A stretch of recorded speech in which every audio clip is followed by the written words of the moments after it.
17 seasons, 0 trophies और infinite trolls. अगले 2 season में 2 लगातार ट्रॉफीज और उन ट्रोल्स पे आरसीबी का कमबैक पोस्ट। कुछ इस तरीके की कहानी रही है आरसीबी की।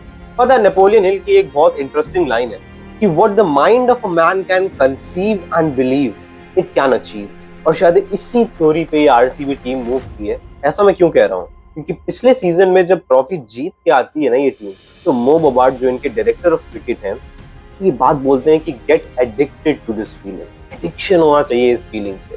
जितेश शर्मा 31 मई 2026 को जब दूसरी ट्रॉफी जीतते हैं, उन्होंने बोला कि वो भूख और बढ़ रही है, आज हम सेलिब्रेट करेंगे लेकिन हमारी निगाहें फिर से अगले सीजन पे रहेंगी। और ये माइंडसेट रखना, 2025 में ट्रॉफी जीतने के बाद ये बोलना कि केवल 2 टीम्स ऐसी रही हैं जिन्होंने बैक टू बैक आईपीएल जीता है और अगले सीजन में आके उस चीज को एग्जीक्यूट कर देना, ये दिखाता है कि ये आरसीबी टीम बैट और बॉल से चैंपियन नहीं बनी, ये आरसीबी टीम सोच से चैंपियन है। और इसीलिए बात करना जरूरी है रॉयल चैलेंजर्स बैंगलोर की, जिन्होंने बैक टू बैक दूसरा आईपीएल फाइनल जीता है।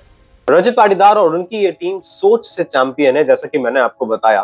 क्योंकि अक्सर ये सवाल भी उठते थे ना कि गेल, एबी, विराट, उसके बाद कौन?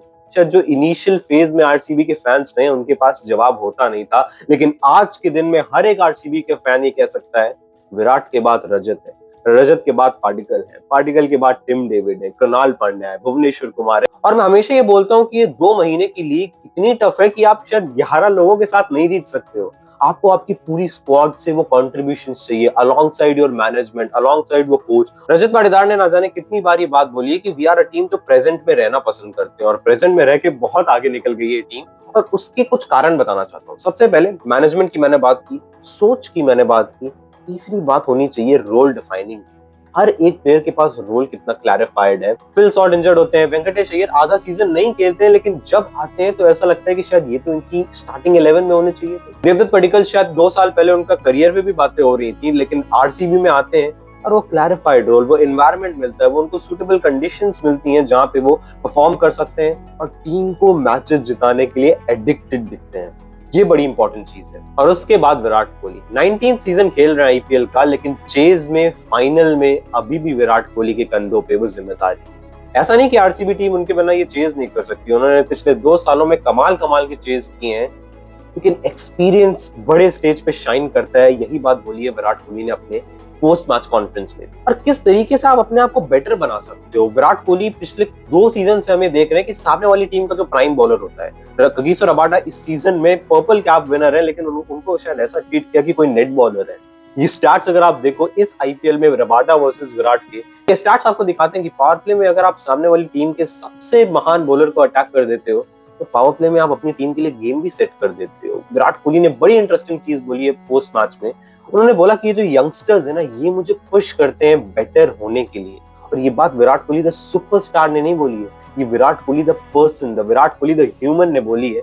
क्योंकि विराट कोहली जिस स्टेज पे पहुंच चुके हैं, उनको शायद ऐसा लगे कि यार मुझे और बेटर करने की क्या ही जरूरत है, मैं तो अपने तरीके से खेल रहा हूँ और लगातार अच्छा भी कर रहा हूँ। लेकिन गेम की जो डिमांड है, प्रेजेंट मोमेंट की जो डिमांड है, इस वक्त क्रिकेटिंग वर्ल्ड की जो डिमांड है, उसको बहुत अच्छे से जानते हैं विराट कोहली और उस तरीके से अपने गेम को भी ढालते हैं। एंड ऑफ कोर्स कप्तान रजत पाटीदार ने भी ये बात बोली कि मैं 2 back to back IPL finals जीतूंगा। ये मैंने भी बिलीव नहीं किया था, बट जिस तरीके की टीम कंस्ट्रक्ट की है, जिस तरीके से सबको साथ लेके चले Rajat Patidar, he deserve that titles. And of course Shubman Gill और उनकी गुजरात टाइटंस जरूर ये सोचेंगे कि कहां पे कमी रह गई। किसी ने भी उनको हाईली रेट किया नहीं था वैसे कि वो फाइनल तक पहुंचेंगे, लेकिन जो उनके पास रिसोर्सेज थे उसका बहुत अच्छे तरीके से यूज किया है और फाइनल तक पहुंचे हैं।